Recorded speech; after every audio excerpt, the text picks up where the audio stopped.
জানো তো, জীবন অনেক সুন্দর যদি তুমি তাকে সুন্দরভাবে উপভোগ করতে জানো।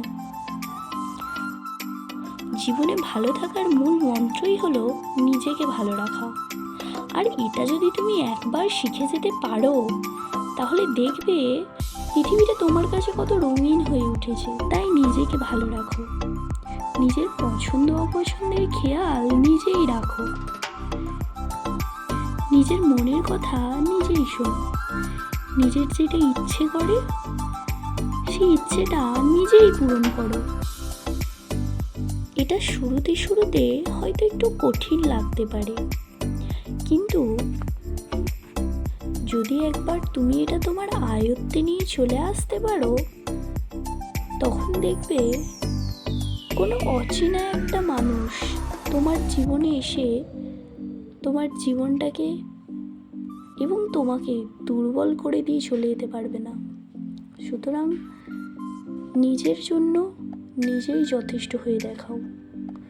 অপরের কাছে আশা করো না যে সে তোমাকে ভালো রাখবে, কারণ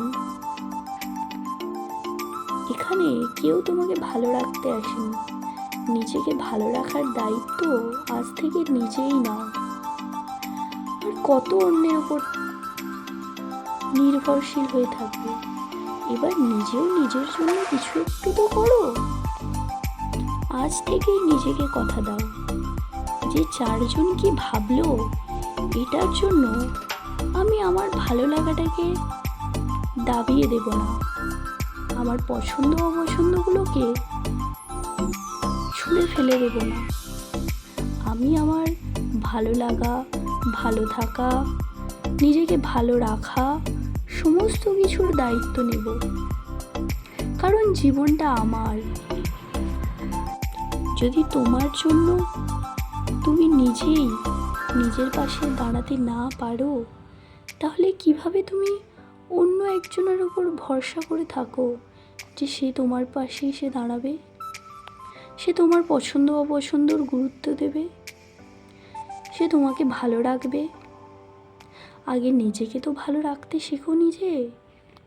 জীবনটা যখন চলে যাবে তখন কি তুমি আর এটা ফেরত পাবে? নিশ্চয়ই না। সুতরাং নিজেকে ভালো রাখো, নিজেকে ভালোবাসো, নিজের প্রতি যত্নশীল হও।